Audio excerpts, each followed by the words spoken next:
Fala pessoal, começa agora mais um Fala Doutor e hoje com uma especialidade médica que eu acho muito legal pela sua finalidade, tanto estética como de saúde, a devolução ali também da autoestima, tem uma série de benefícios, né? Quando a gente fala da cirurgia plástica, nossa convidada hoje é Luísa Loma. Seja muito bem-vinda, Luísa. Obrigada, Hamilton. Obrigada pelo convite.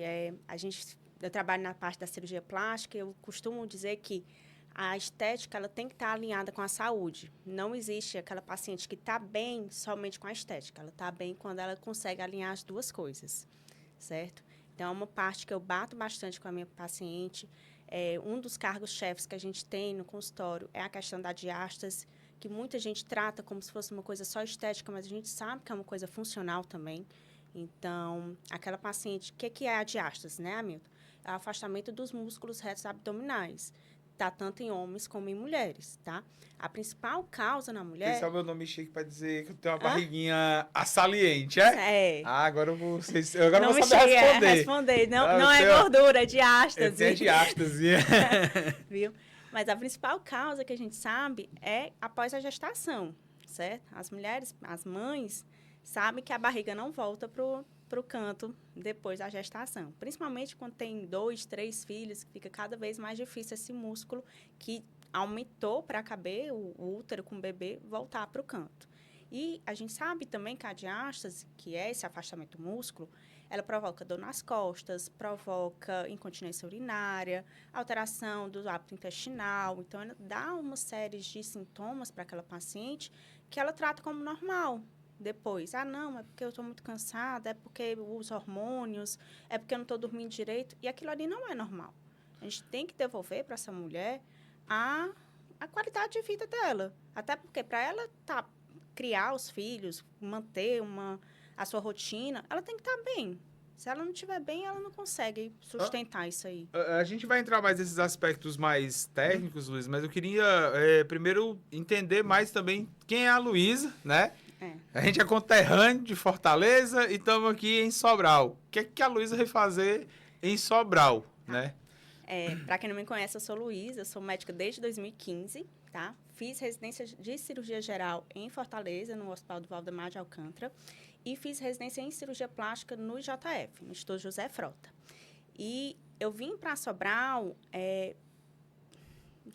Como é que eu vou explicar? Eu vim para Sobral para trazer esse olhar feminino. A gente sabe que em Sobral, eu sou a primeira cirurgiã plástica mulher que tem aqui. E a gente sabe também que muitas mulheres gostam de ser tratadas por mulher. Não só ela, né? O marido também fica mais satisfeito, né? O marido também fica mais satisfeito. A gente sabe que tem essa questão, às vezes, da mulher não ir na consulta por vergonha e pelo marido não gostar. Então... Agora, tu falou... O Eduardo até tinha falado isso. Ele disse, cara, ela é a única cirurgiã plástica que atende em Sobral.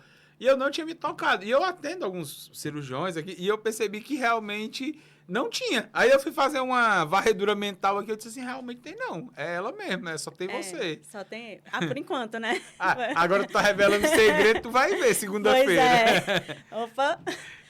Luísa, aí tu tem essa... Além de ter esse olhar feminino, tu se coloca, e eu percebi no começo da tua fala que tu direciona a tua comunicação para a mulher, então tu falou da diástase da mulher, né? A questão do evento, que é a gestação, que é uma condição da mulher. Então, hoje, tu traz esse olhar mais de mulher para mulher, né? Exatamente. Pra ti, qual é a tua percepção em relação à recepção das mulheres com esse teu olhar feminino? Eu acho que quando a gente fala de mulher para mulher, a gente se entende. É aquela coisa, você não precisa falar, às vezes no olhar a gente já entende a situação, o que está acontecendo. Então, eu entendo que na consulta, é uma consulta que flui leve, elas se soltam mais, elas falam mais sobre os problemas, sobre os desejos, sem aquela sensação de ser julgada. Porque ela está ali, sabe, olha para mim e vê assim, não, ela me entende. Ela também já passou por isso, ela também é mãe, ela também está ali tentando melhorar a questão da autoestima dela, da minha autoestima. Então, eu percebo que elas se sentem mais acolhidas. E eu acho isso legal. Não que eu Não que não tenha paciente homem, eu também tenho paciente homem. Como a gente tem uma gama de tratamentos para diástase, que depois eu comento aqui, a gente recebe muito paciente, tanto do sexo feminino como do sexo feminino. Eu procuro voltar mais para mulheres, porque 90% das minhas pacientes são realmente do sexo feminino. Eu acho, inclusive, uma estratégia extremamente inteligente. Eu aprendi no mercado o seguinte, quanto mais nichado e específico você for, melhor você vai ser. Com certeza. Eu ouvi aqui dessa mesa de outro cirurgião, eu achei genial. Ele disse assim, cara, a medicina hoje não é mais... os anos dourados da medicina acabou. Se você quiser ganhar dinheiro com medicina, você tem que ser muito inteligente do ponto de vista de negócio. Se você vai ser médico, se especialize. Se você vai ser cirurgião, seja cirurgião especialista. Você vai ser o melhor cirurgião de mão que opera a primeira falange do dedo mindinho na mão esquerda. Aí assim. Você, quanto mais específico for, melhor. Eu acho muito inteligente do ponto de vista de posicionamento você se colocar como essa cirurgia da mulher, né? E eu falo isso com alguma propriedade, porque eu sou casado e sou pai de 2 meninas. Eu confesso que não fico confortável em relação a médico. Por exemplo, minhas filhas não têm pediatra. Tem pediatra, médica, pediatra. Uhum. Né? Ginecologia, mulher também. E aí pode ser um pensamento bobo da minha parte, mas eu acho que é mais confortável para mim. Hoje, tu percebe que para, por exemplo, os maridos e tal, existe esse conforto também? Olha, eu percebo, assim, tem muitos maridos que acompanham as consultas e eles se sentem altamente à vontade. Tipo assim, não é aquela consulta que o marido fica ali olhando de canto de olho para ver o que vai ser feito, que se o médico vai examinar, como é que vai examinar. Não, eles ficam bem à vontade. Eu digo, olha, vem acompanhar com o exame e tudo. Eles, não, doutor, pode ficar aí. Não é aquela coisa que fica sobre uma vigilância, né? Então, eu sinto que tem uma confiança deles também. E a gente conversa, eu tiro toda a dúvida do marido, da paciente, que o marido já chega assim na consulta. É porque eu acho que ela não precisa. Tá tão bem assim, eu acho que não precisa. A frase clássica do marido na consulta é essa. Quando eu penso nisso, eu só penso nos 30 dias, aos 30 dias pós, porque você vê a história de abdominoplastia, você vê aquele negócio todo amarrado durante 30 dias. Eu digo, menino, isso dá uma dor de cabeça dentro de casa. Que eu não sei se eu quero essa confusão pra minha vida, ó. Eu costumo dizer que são 7 dias de arrependimento, que a pessoa pergunta, pelo amor de Deus, o que foi que eu fiz na minha vida? Não é só pelo incômodo, é pela necessidade da ajuda de outra pessoa. É muito debilitada, é muito esquisito aquilo ali. Mas depois que você passa esses 7 dias, as coisas vão fluindo, certo? Vai melhorando cada vez mais. E aí eu digo também que é igual a ter filho, você esquece que teve a dor, todo o sacrifício e já começa a pensar na próxima. Na próxima cirurgia. A gostar, né? Começa a gostar, exatamente. Quando a gente fala de cirurgia plástica, e eu não sei nem se pode ser considerada cirurgia plástica, eu me recordo de algumas tendências.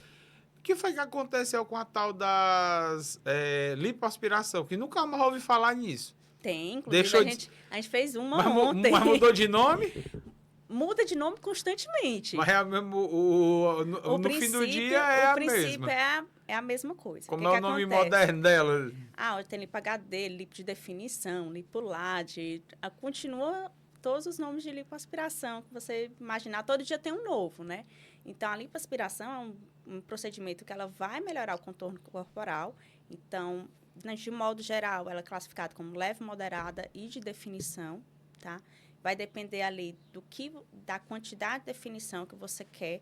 Mas eu acho que caiu um pouco por terra essa questão de muito lipo HD que a gente escutava há uns 2 anos atrás, inclusive continua, porque a definição demais, ela fica artificial. Sim. É como o pai da lipo HD fala, ou é tudo ou é nada. Ou você define o corpo todo, ou se você definir, por exemplo, só uma barriga, deixar ela toda linda e olhar para um braço mais gordinho, você vai ver que não é natural. Tem uma coisa estranha. Ou com uma perna mais redondinha, você não vai ver. Então, eu acho que isso tem seu público, tem aquele público daquele pessoal mais atlético, aquele pessoal que realmente se cuida, tem como foco de vida essa questão da saúde, academia. Então, esse público é legal para a gente fazer o lipo HD. Mas eu diria que uns 80% da população, uma lipo tradicional ou uma lipo associada com tecnologias de retração, que isso sim está vindo nos últimos anos no mercado, para melhorar mais, cada vez mais a qualidade do resultado cirúrgico, da naturalidade, de procedimentos até menos agressivos, digamos, de uma certa forma assim, do que essas questões da definição. Então, essas tecnologias de retração, elas vêm aí cada vez mais, que é o Renúvel, o Argoplasma, Body Tight. Não sei se tu já escutou falar nesses aparelhos, que são aparelhos que eles vão melhorar a qualidade... Eu sei que hoje está acontecendo um congresso, né? Um congresso brasileiro de cirurgia plástica em São Paulo. O Full Face. É. Tá. Hoje tá em Full Face Mas lá em São Paulo. deve estar rolando umas 30 novidades aí, né? Esse é só de face. Esse é focado para cirurgia na face, que tá rolando. Esse não, eu tinha visto só a história que era cirurgia plástica. Ainda tem esse detalhe, né? Que eu entendi depois que o cirurgião plástico, ele tem o campo de atuação, né? A especificidade. Hoje, além dessa cirurgia de diástase, qual outras cirurgias, pelo que eu entendi, tu gosta de fazer essa de diástase, né? Gosta do ponto de vista de se sentir muito preparada para... Existem outras que tu também gosta de fazer, que tu diz assim, essas aqui são as áreas que eu me domino mais, são as que eu mais gosto. Cirurgia de mama, a gente tem um resultado muito legal também, tanto de redução de mama, como de aumento de mama, como da mastopexia, que é aquela levantadazinha na mama, que às vezes quando a paciente vai ficando mais velha e tudo, cai. Cirurgia de lipoaspiração também gosto bastante, de contorno corporal e tudo. Cirurgia de face, eu também tenho uma vivência muito boa. Eu venho digamos assim, eu digo que eu fiz um fellow com meu tio. Eu tenho um tio que é cirurgião plástico em Fortaleza há muitos anos, que é o Dr. Raimerel. Então, quando eu terminei minha residência, até hoje, eu tenho esse acompanhamento com ele. Então, eu fiz um fellow de mais ou menos, desde que eu me formei em plástico, então eu continuo lá. E ele é um cirurgião de face magnífico. Então, toda semana a gente está operando ali face. Então, eu tenho uma vivência muito boa de face. Não é o que eu trago para o meu consultório, mas é o tipo de cirurgia que eu tenho conforto em realizar. Tá. É mama, abdômen e face. Isso. O que mais motiva as pessoas a buscarem um procedimento? O que mais motiva, eu acredito que é você estar bem consigo mesma. É a questão de tem alguma coisa que você olha no espelho, lhe incomoda, então eu vou atrás de resolver. Certo? Eu acho engraçado isso, sim, que às vezes eu costumo dizer assim, só sabe a dor quem passa. Às vezes o que para mim parece bobagem, para a pessoa é um sofrimento diário lidar com aquela condição. Exatamente. Eu gosto de citar um exemplo de um cara que eu conheci esse cara a vida toda careca. Na primeira oportunidade que ele teve de ganhar uma grana, o primeiro investimento que ele fez foi implante capilar. Deixa eu falar uma coisa mais simples que já aconteceu lá no meu consultório. Chegou uma paciente para ajeitar uma orelha rasgada no consultório. Ela, doutora, eu estou me dando de presente de 40 anos o conserto dessa minha orelha rasgada. O que para todo mundo parece uma bobagem. O que é uma bobagem. O que para ela pode ter representado estética. também um esforço financeiro muito grande. É. Para ela se colocar essa realização num patamar de um presente pessoal. Exatamente. Para ti, qual o significado pessoal de realizar um procedimento e perceber essa gratidão do teu paciente? Eu vou chamar cliente. Que deixa de ser, né? Não deixa de ser, meu cliente. Eu me sinto altamente realizada por ele. Eu gosto de estar bem com o bem do outro. Legal. Então, quando eu vejo que aquela paciente está legal, que ela está gostando, aquilo ali me motiva a continuar, me motiva a melhorar cada vez mais. Então, é isso que me motiva, é eu ver que o meu paciente está bem.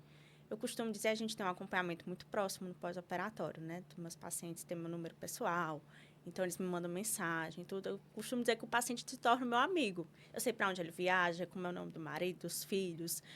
Eu sei quando é que ele vai no consultório, já me manda mensagem. Doutora, próxima semana eu estou aí no seu consultório, não sei o quê. E, doutora, dá uma olhada no negócio. Olha aqui o que foi que aconteceu. Então, a gente constrói um laço, realmente. Isso aí foi uma coisa interessante que eu ouvi aqui também num episódio, foi o de um cirurgião plástico, inclusive. Ele diz assim, isso é uma coisa que as pessoas às vezes não entendem quando a gente fala de precificação de procedimento estético. O procedimento plástico, né? Cirurgia plástica. As pessoas têm que entender que esse investimento que ela está fazendo, ela está fazendo propriamente dito só no procedimento. É porque a partir dali, ela passa a fazer parte da minha vida. Exatamente. Né? Então, o pós-operatório, a pessoa vai te ligar de madrugada, a dorzinha do pé da barriga lá que esticou a mais, ela vai te ligar. Ela vai te ligar para dizer que o marido gostou ou não gostou do formato da mama. Então, você acaba que dando a essa pessoa também espaço à tua vida pessoal, né? Exato. Isso para ti, Luiz, em algum ponto chega a te preocupar ou atrapalhar? Como é que tu se sente nesse sentido? Não chega a me preocupar ou atrapalhar, não. Eu acho que eu já entrei sabendo como é que ia ser. E eu escolhi Não isso, me enganaram, entendeu? né? Não me enganaram. Meu time me disse. Meu time me disse, meu time falou. É assim, termina uma cirurgia, tem 50 mensagens. Vamos lá, senta, responde. Hoje, em média, quanto tempo dura um procedimento cirúrgico? Depende do procedimento. A gente tem cirurgias rápidas, de 1 hora e meia. Por exemplo, uma prótese de mama, às vezes, em 1 hora você conclui. Como a gente tem cirurgias mais demoradas, como mama e abdômen, que vai durar em torno de 6 horas, umas 8 horas. Eu costumo não ultrapassar muito o limite de 6 horas pela segurança do paciente. 6 horas em pé, 100% focado. Sem beber água, sem ir no banheiro. Num cenário que eu posso dizer que não é o mais palatável possível, porque não acredito que a pessoa ache legal o outro lá todo sendo remendado, né? Como é que se prepara para tanto fisicamente e mentalmente? Mas quais são os hábitos que você tem que te ajudam a ter esse condicionamento mental e físico para passar por esses estirões de 8 horas de trabalho? Hamilton, eu costumo dizer que dentro da sala, depois que começa a cirurgia, o seu foco é o paciente. Você não lembra que está com sede, você não lembra que está com fome, você não lembra nem que está à vontade de ir no banheiro. Parece que tudo aparece quando acaba a cirurgia, entendeu? Mas eu acho muito importante você ter um preparo físico todo. Então, todo dia eu vou para academia. Quem me conhece, eu tenho algumas amigas que dizem assim, Luísa, tu é louca, tu vai para academia 4 horas da manhã, é o horário que eu tenho. É o horário que meu telefone está tocando, que eu não estou respondendo paciente, que eu não estou sendo mãe. Então, é o horário que eu vou malho todo dia direitinho. Então, sempre se manter atualizada, sempre se manter numa rotina. Eu acredito que a rotina, ela ajuda muito a gente dentro do centro cirúrgico. Então, você sempre tem aquela rotina de fazer os passos, você vai ter ali um resultado melhor. É como se fosse uma corrida. Você sempre está correndo ali 5 quilômetros, a tendência é você correr melhor, você correr num tempo menor, você está ali se especializando naquilo. Então, a rotina que você tem dentro do centro cirúrgico vai fazer com que você cada vez mais dê resultados melhores para o seu paciente e tenha a questão da diminuição do tempo cirúrgico também. Não vou dizer assim, não, uma cirurgia de 6, 7 horas vai durar 3, não estou dizendo isso. Mas você vai diminuindo ali aos poucos. Você vai... E dentro do... Tem um tempo que vocês usam quando você está na sala de cirurgia, campo... Dentro de campo. Campo cirúrgico, né? Que fala, né? É uma tarefa multidisciplinar, né? Às vezes você vai ver o que pra gente leigo é uma bobagem, você vai ver lá 3, 4 pessoas. Você diz assim, doutor, não disse que era tão simples, pra que essa arruma de gente? Né? Isso assusta, ver esse negócio de você, pelo menos eu fico agoniado com esse negócio de muita gente me olhando, assim. Eu já penso que é fora do que foi combinado. Sabe o que me dá um terror? Mini lipo, mini LED, mini não sei o quê. O paciente já chega achando que aquilo ali é simples. Que é uma coisa que dá para... É mini, doutora. Por que esse valor se é mini? Por que tem que ser no centro cirúrgico se é mini? Então, porque meu paciente sabe, eu não uso essa palavra. Eu digo, olha, é um procedimento cirúrgico. Pode ser que seja só essa área para limpar, mas não deixa de ser uma cirurgia. Não deixa de ter risco, não deixa de precisar do anestesista, do auxiliar. De tudo, é uma cirurgia. Mas é porque a gente quer se iludir também enquanto paciente, tá? Eu sei. A gente quer... A paciente é assim, eu tenho medo da lipo, mas da mini lipo eu faço. Aí eu pergunto pra ela, qual a diferença? Me explica. Não tem. É porque a gente quer se iludir, assim, quer ser enganado, né? Em relação aos procedimentos. Eu vi assim, tem algumas tendências deve influenciar demais as demandas, né, para vocês. Acho que deve influenciar. Tem. Eu vi um negócio que eu nunca nem tinha ouvido falar na vida. E foi vendo o vídeo no Instagram daquele Cariani, falando de um cara lá que tava gordinho e ele tava emagrecendo com monjara e tal. Aí ele olhou e disse assim, quando terminar tem que fazer uma cirurgia para ajeitar o umbigo. O umbigo do gordinho, ele vai crescendo e depois ele não volta, né? Ele fica... Você fica mais com um umbigo de gordo. E ele disse, tem que fazer uma cirurgia ali. Eu nunca na minha vida tinha ouvido falar de alguém procurar fazer uma cirurgia para ajeitar o umbigo. E pela forma que ele falou, eu imagino que seja algo muito comum. Ou não? É difícil eu falar sem ver a questão do que ele estava se referindo. Então, o que acontece? Quando tem a perda de peso, a gente tem o que chama do... O umbigo fica triste, fica aquele umbigo espalhado, tristezinho para baixo, tá? Aquilo ali, na verdade, para ajeitar é tirar o excesso de flacidez de pele. Porque grandes perdas de peso, ou com cirurgia bariátrica, ou com o uso das canetas, como Mounjaro, Ozempic, ela não trata a flacidez, principalmente se for uma perda de peso rápida, tá? Uma perda de peso progressiva, que é aquela perda de peso devagar, ela não fica tão flácida como uma perda de peso rápida. Então, o tratamento do umbigo, para ajeitar ali, na verdade, é uma abdominoplastia. Ele pode ter falado da umbigo, mas... deve ser o que incomoda ele é o umbigo, entendeu? Deve ser ele também iludindo o rapaz, né? Ia se assustar com o abdominal. Vai fazer só uma mini cirurgia no umbigo aí. E fazer esse procedimento cirúrgico. Hoje tem também a questão houve uma evolução muito sensível em relação às marcas de procedimento cirúrgico, né? Porque antigamente quando você via, principalmente mulher, né? Que expõe mais o corpo, principalmente em praia, assim, você percebia logo que ela tinha feito uma lipo, quando uma cicatriz gigante que ficava ali na linha do abdômen e tal. Hoje isso já melhorou? Vocês já conseguiram evoluir bem nessas questões? Já. Tanto que a gente trabalha, por exemplo, com o tratamento de diástase. Eu nunca digo que é abdominoplastia, tá? A gente tem várias formas de trabalhar isso, por exemplo. A gente tem diástase por vídeo, que a gente com 3 furinhos corrige a diástase ali. É para todo paciente? Não, não é para todo paciente. Por isso que é importante a avaliação antes.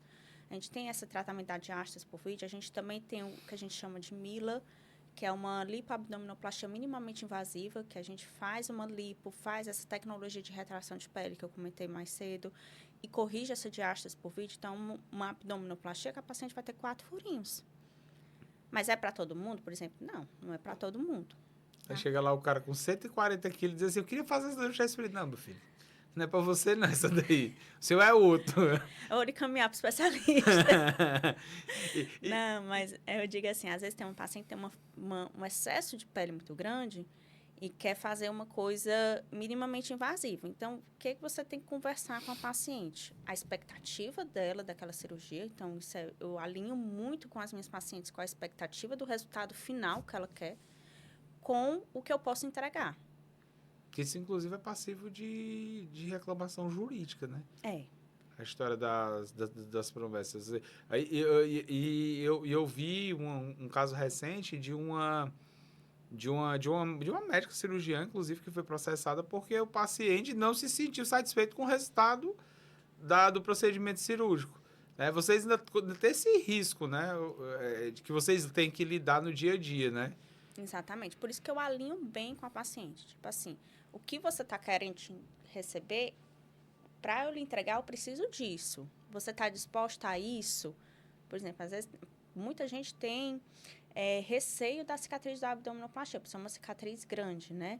Aí chega assim, doutora, uma mini abdominoplastia. Uma mini abdominoplastia, eu vou corrigir isso aqui. Vou corrigir esse excesso de pele, mas esse excesso de pele que você tem aqui, eu não consigo corrigir. É isso que você quer? Então, eu jogo bem claro com a paciente. É comum tu negar procedimento, dizer que não faz? Ou já aconteceu? Já aconteceu. Já aconteceu de paciente chegar para mim e falar assim, doutor, eu quero corrigir minha diástase, eu sempre tive, mas eu quero engravidar. Daqui quanto tempo? Não, já liberei. Vamos mexer nisso agora, por quê? Para que eu vou fazer um procedimento que eu vou te orientar para passar pelo menos 1 ano sem engravidar, se tu quer engravidar agora? Mas se for do sem querer, como é que faz? É ruim? Não, aí não sem o querer. procedimento... Porque não é sem querer, né? Também. É. Ela não é tão inocente assim, não. É. Mas o que é que acontece do ponto de vista prático? A mulher fez, Ela pode ter a perda do resultado, tá? É difícil? É. Ela vai... O que a gente mais tem medo, digamos assim, é do crescimento restrito uterino, que é aquele bebê que não vai ter o espaço para expandir, tá? É pouco provável que isso aconteça, mas a gente orienta que espere pelo menos 1 ano o corpo se adaptar com essa nova forma para poder engravidar, certo? Esse é um ponto importante, inclusive de alerta, né? Porque como é que se diz? A falta da informação pode trazer um risco absurdo. E outra, é um investimento alto. Você, por exemplo, eu vou fazer um procedimento estético / funcional, certo? É um investimento alto para a paciente. Para ela pegar e, digamos assim, jogar o resultado no lixo, ela vai ter o aumento de peso, ela vai ter a flacidez da pele por conta da gestação. Então, ela pode ter alguma complicação aí intrauterina? Pode. É raro, mas pode. Está descrito em literatura, digamos assim. Conheço várias que operaram, engravidaram depois, estão todos saudáveis, mas é uma coisa que está descrita em literatura, tá? Então, eu às vezes oriento a paciente, olha, espere, pega esse dinheiro, deixa guardado, espere e depois a gente faz, entendeu? Curta a sua gestação tranquila. Ou, como já apareceu, paciente... Também, por exemplo, com hérnia umbilical, com diástase. Doutora, mas eu quero engravidar agora. Eu corrijo a hérnia. Tem um processo antes, né?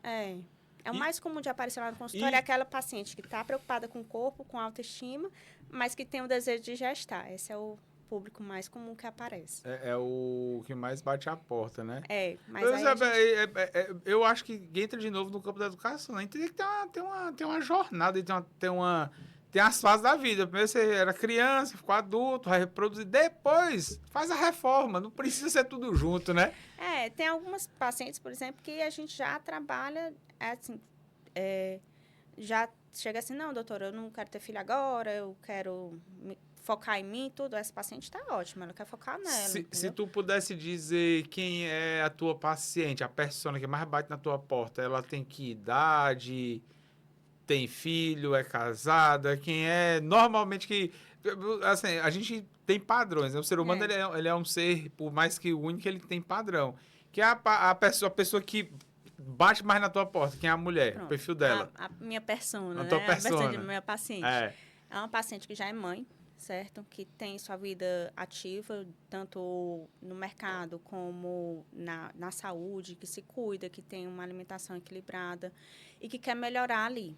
Tá? Que ela está insatisfeita com alguma coisa, ou foi a mama que caiu, ou é a questão da diástase. Então, é uma pessoa que está ali, que já se cuida, que ela tem essa consciência de que ela precisa melhorar para ela estar melhor em tudo, não só no psicológico, como fisicamente.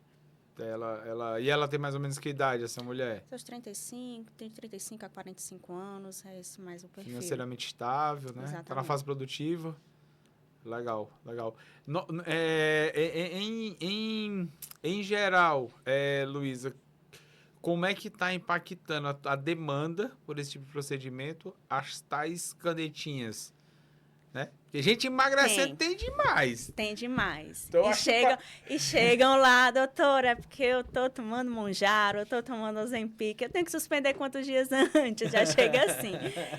Porque eu já perdi 20 quilos tomando Monjaro e apareceu esse excesso de pele aqui pra mim. Tem solução? Eu tenho solução. Eu tenho um cliente cirurgião aqui de Sobral que eu acho uma graça. Ele diz assim, cara, é porque as pessoas não entendem. Mas tem coisa que não tem jeito, não. Só vai corrigir na mesa de cirurgia. Você pode treinar o tanto que for. Não tem como. Não existe. Existem situações no corpo humano que só vai com cirurgia. Não tem o que fazer. Exatamente. Hoje, que tipo de demanda, do ponto de vista cirúrgico, não existe outra solução senão cirurgia? Aqueles, sei lá, os flancos, os pneuzinhos da lateral, que não tem jeito. Diz assim, filho, não adianta você fazer abdominal de cabeça para baixo, do jeito que você vê na internet lá, não vai resolver. Só quem resolve é a Luísa, isso aí. O que só resolve na faca é flacidez. Não tem jeito. No corpo todo, no rosto, tá? Começou a cair, pode colocar preenchimento, bioestimulador, tudo. Fio, que você inventar. Se tiver uma flacidez, assim, moderada, é na faca. A barriga, do mesmo jeito. Se tiver flacidez, pode fazer, plantar a bananeira de cabeça para baixo, andar 1 quilômetro aí, não tem jeito. Tomar colágeno de manhã, colágeno de manhã, de tarde, de noite, suplemento de todos os tipos. O que vai melhorar realmente. E faz parte do processo da vida, né? Faz parte do processo evolutivo. Você tá envelhecendo, meu filho. É uma coisa que eu digo muito para paciente de mama. A paciente de mama olha para mim e diz assim, doutora, depois que eu operar, nunca mais vai cair? Depende, né? A gravidade tá aí, né? Ela continua agindo. E depende também de como você se comporta. Exatamente. Então... Luísa, outra coisa. Existe... eu ouvi um termo uma vez que diz o seguinte, na cirurgia plástica, o perfeito é inimigo do bom. Um negócio assim. Então, tem um termozinho que vocês usam aí pra dizer que, às vezes, o cara quer... O bom é inimigo do ótimo. O bom... É inimigo do ótimo. Que essa história do... Tá sempre melhorando, como você bem falou, né? Cirurgia plástica parece muito parecido com a história da tatuagem. Faz uma... Fica no vício de querer ir atrás de outra, né? De fazer outras, assim. E isso ainda é comum, assim, as pessoas ainda buscam aquele nível de detalhe tão absurdo que acaba criando algum tipo de deformação, como algumas pessoas que estão publicamente deformadas, né? Não precisa a gente citar, mas a gente tem memória de algumas pessoas públicas que claramente estão deformadas. Existem pessoas que ainda têm uma alteração da imagem pessoal. Na verdade, isso é um distúrbio que tem que ser tratado com a ajuda de psicólogo, psiquiatra, tá? Cabe a gente, da cirurgia plástica, identificar o que é normal do que não é normal. Tá? Do que aquela pessoa, eu operei minha barriga agora, gostei, mas minha mama está me incomodando, quero operar a mama. Ou eu quero fazer uma lipo para retocar alguma coisa, ganhar um pezinho depois da cirurgia, eu quero tirar. Isso é normal, certo? O que não é normal é, eu fiz uma lipo esse ano, já fiz uma lipo, tipo assim, eu tinha feito uma lipo ano passado, fiz uma outra, terminei a cirurgia, já estou pensando na próxima lipo. Na mesma cirurgia. Ah, não, doutora, é porque ficou um negocinho aqui que me incomoda e quando eu faço assim de lado, aí aparece. Então, essas pacientes você tem que ligar o sinal amarelo ali para ver se realmente uma alteração que mereça a gente fazer uma outra cirurgia ou se é uma alteração que ela tem do corpo dela de forma psicológica, digamos assim, né? Entendi. Pessoal, conversa boa, o tempo voa, a gente já está aqui há quase 45 minutos. Queria agradecer aos nossos patrocinadores, a Rede Faculdade F5, pertencente ao Grupo IEMS. Falar para os médicos aí que nos acompanham, continuar seguindo o Fala Doutor, acompanhando os eventos presenciais como o Medboard. Já temos data marcada para o evento de maio, vai ser dia 14 de maio na La Office, conduzido pelo Dr. Newton Parron, vai ser o nosso convidado desse evento. E como painelista junto com ele vai estar Emanuel Pequeno, ginecologista, um cara muito gente boa para enriquecer esse bate-papo sobre a visão empresarial na medicina. Falar da Numo, que é a nossa patrocinadora, empresa a qual eu sou responsável pela expansão comercial. A Numo ela é uma multifamily office, pertencente ao Grupo Lema. Junto a gente tem sobre aconselhamento aproximadamente 53 bi entre institucionais, famílias e empresas. E lá eu respondo tecnicamente pela área de seguros. Doutora Luísa, suas considerações finais. Eu sempre faço um desafio, deixe aí 5 dicas para os seus pacientes. Seus pacientes ou seus futuros pacientes, né? Obrigada, Hamilton. Muito obrigada pelo convite aqui do podcast. Foi muito divertido, muito tranquila a nossa conversa. Com relação às 5 dicas que eu posso deixar para os nossos pacientes, né? Ou para quem está nos assistindo, né? Primeiro, lembre-se de você. Se priorize em algum momento da sua vida, você precisa parar e se priorizar, tá? Eu acho que é muito importante, principalmente as mulheres, elas acabam se botando em segundo plano. Então, eu acho que isso para a autoestima, não digo nem fazer uma cirurgia plástica, mas pegue ali um momento e se priorize. Lhe dê uma hora por dia de prioridade para você cuidar de você. Outra coisa, procure sempre estar alinhando a sua saúde, tá? Pensar na atividade física, hidratação adequada, ter a sua saúde mental também. Essa eu acho que é a segunda dica e muito importante nesses dias, né? Porque hoje a gente tem todo momento uma informação diferente que você acaba não sabendo o que é que você acredita, o que é que não. Então, você precisa ter aquela sua saúde mental em dia também para poder filtrar as coisas que você recebe. Vamos lá. O que mais? Não, tá bom. Fica duas. Quem quiser as outras vai ter que ir lá, vai ter que pagar consulta. Fica duas. Ela está estudando marketing, ela deu só a isca e agora as próximas é pagas. Olha aí. Luísa, muitíssimo obrigado, Obrigada, viu? Espero que a gente tenha outras oportunidades de falar mais sobre cirurgias. Que pode ser, quem sabe você me convença a fazer uma. Com certeza. Tchau, tchau. Tchau.